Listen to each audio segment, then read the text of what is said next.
Halo teman-teman semua, perkenalkan saya Anis selaku perwakilan dari Asisten Laboratorium RSK dan E.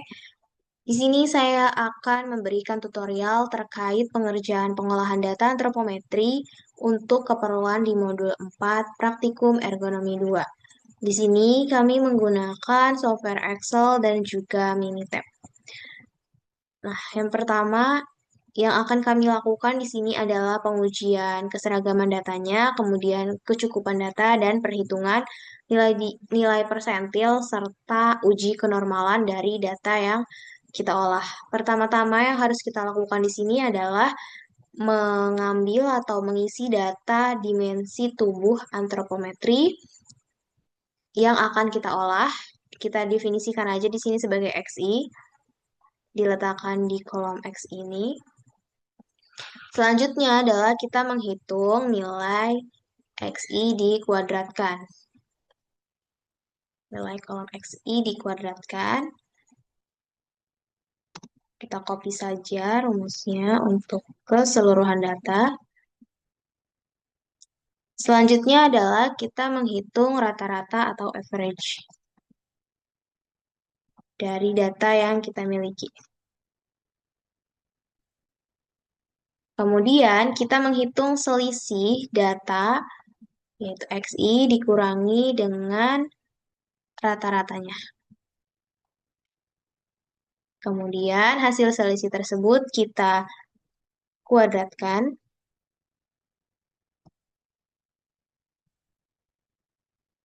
Kemudian kita menghitung standar deviasi dari data yang kita punya, yaitu pakai rumus STDF.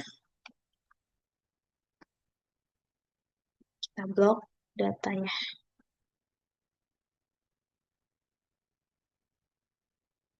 Jangan lupa dikunci kolom dan baris dengan FNF4.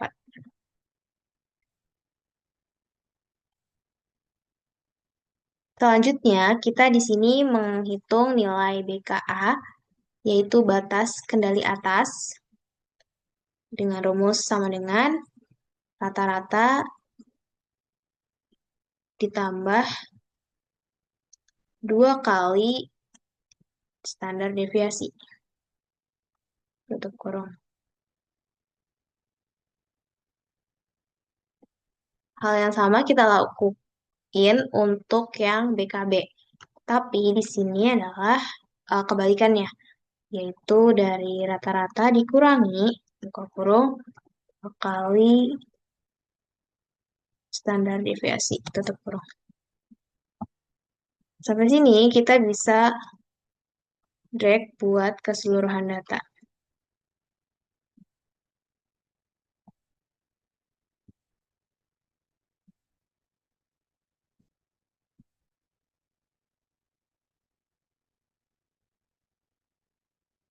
Selanjutnya kita menentukan apakah data yang kita punya ini sudah termasuk memenuhi seragam atas dan seragam bawah, atau artinya tidak keluar dari batas atas dan batas bawahnya atau tidak.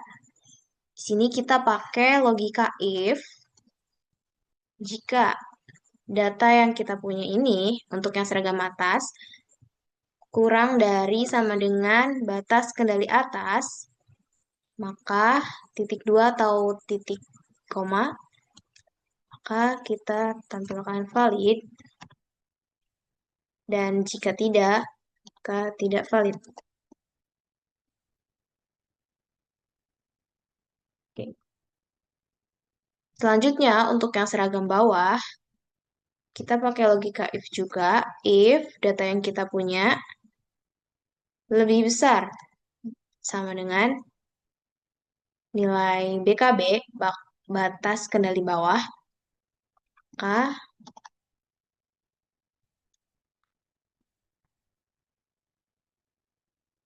tampilin valid. Jika tidak, maka tidak valid.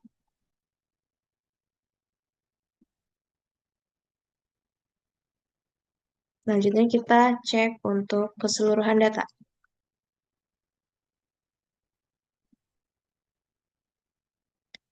Nah, untuk mempermudah pencarian mana yang tidak valid, di sini saya menggunakan pemformatan fitur conditional formatting dari Excel. Caranya adalah ketik kita ke tab Home, kemudian pilih conditional formatting, kemudian highlight cell atau rules, kemudian di sini kita pilih yang teks. Kemudian kita ketik untuk yang tidak valid itu kita mau warnain dengan warna merah atau kita juga bisa ganti jadi warna light red fill atau yang yellow, green, dan lain sebagainya. Oke, di sini nanti otomatis yang tidak valid itu tertandai. Selanjutnya, di sini kita melakukan uji kecukupan data. Yang pertama kita lakukan adalah kita menghitung banyak data yang kita punya. Di sini kita pakai rumus count, kita blok datanya, tertera ada 68 data. Kemudian kita jumlahkan XI-nya dengan sum XI. Jangan lupa ini ngebloknya sampai data terakhir. Kemudian kita juga jumlahin jumlah XI yang sudah dikuadratkan. Itu sum dari kolom yang ini.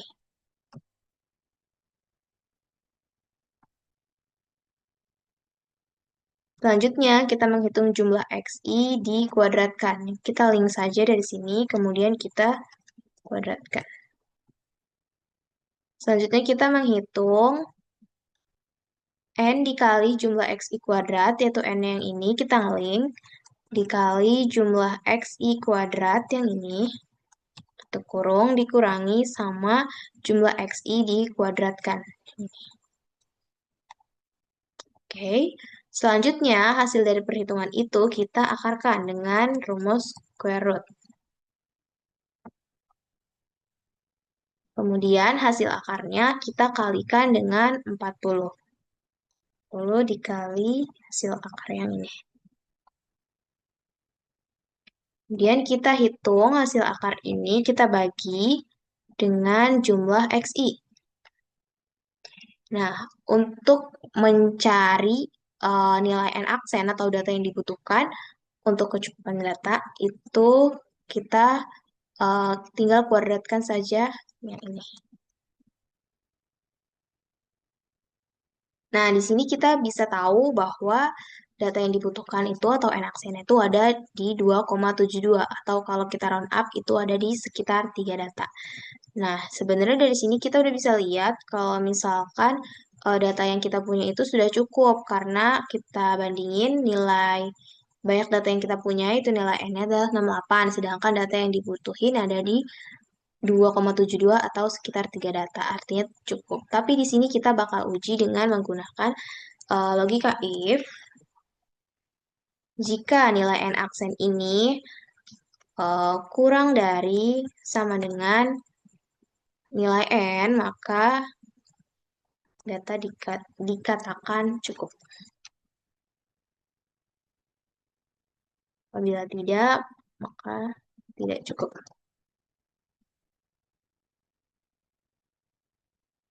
Nah, dari sini kita bisa lihat bahwa data yang kita miliki adalah cukup. Selanjutnya adalah kita menghitung nilai persentil untuk data yang kita punya. Persentil yang kita hitung, di sini ada persentil 5, 50, dan juga 95. Untuk persentil 5, itu kita hitungnya dengan sama dengan dari rata-rata yang kita punya, dikurangi buka kurung 1,64 kali dengan standar deviasinya. Kenapa 1,64? 1,64 ini adalah nilai Z-score-nya untuk data yang ada di 5% atau persentil kelima. Selanjutnya untuk persentil 50 itu adalah nilai rata-ratanya. Dan untuk persentil 95 itu rata-rata ditambah buka kurung 1,64 kali standar deviasi.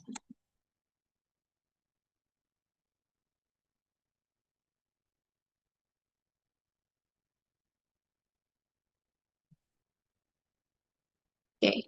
Di sini kita bisa lihat bahwa persentil 5-nya ada di 16,17, persentil 50-nya ada di 17,35, dan persentil 95-nya ada di 18,53. Selanjutnya, untuk menguji kenormalan data yang kita punya, kita tinggal blok aja data yang kita punya, data XI-nya. Kemudian kita masuk ke software Minitab. Ini kita udah masuk ke software Minitab-nya, kemudian kita paste aja data yang udah kita copy dari Excel. Selanjutnya kita klik Start di bagian atas, kemudian Basic Statistik, kemudian kita pilih yang Normality Test. Untuk variabelnya kita pilih kolom yang ini. Kita select, kemudian test for normality-nya kita pilih yang Kolmogorov-Smirnov. Di sini kita bisa tambahin judul uji kenormalan data XI atau sesuai lagi sama data yang kalian uji. Oke. Nah, dari sini kita bisa lihat nilai p-value-nya. P-value di sini dihasilkan 0,114, yang mana nilai ini lebih besar dari 0,05, artinya data yang kita punya itu sudah normal.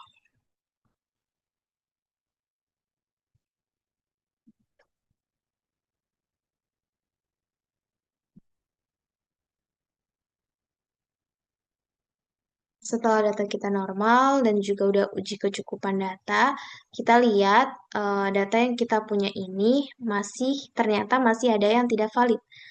Caranya adalah kalau ada data kita yang tidak valid, caranya adalah dilakukan iterasi. Di sini kita copy aja semua yang ada di sini ke sheet selanjutnya. Seperti ini. Kemudian untuk data-data yang tidak valid ini kita hapus.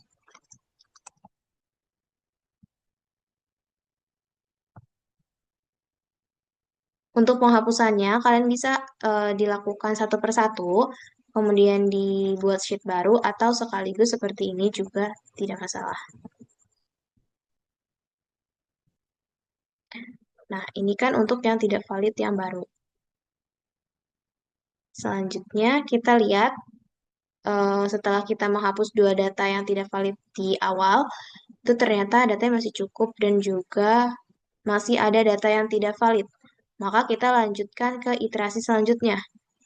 Kita copy lagi dari yang iterasi yang terbaru ini. Kemudian copy di sini, lakukan hal yang sama. Kita hapus lagi data yang tidak valid. Nah, sampai sini data kita ternyata sudah valid semua. Artinya, di sini ini iterasi 0, kemudian ini iterasi 1, dan iterasi 2. Artinya, untuk dimensi yang ini, kita berhenti di iterasi 2 sebagai iterasi terakhir, karena datanya sudah valid semua. Mungkin itu saja untuk pengolahan data terkait pengolahan antropometri, data antropometri. Untuk langkah-langkah selanjutnya adalah sama, tinggal dilakukan secara berulang untuk data-data yang berbeda. Itu saja yang bisa saya sampaikan terkait pengolahan data antropometri. Kurang lebihnya mohon maaf, semoga bermanfaat.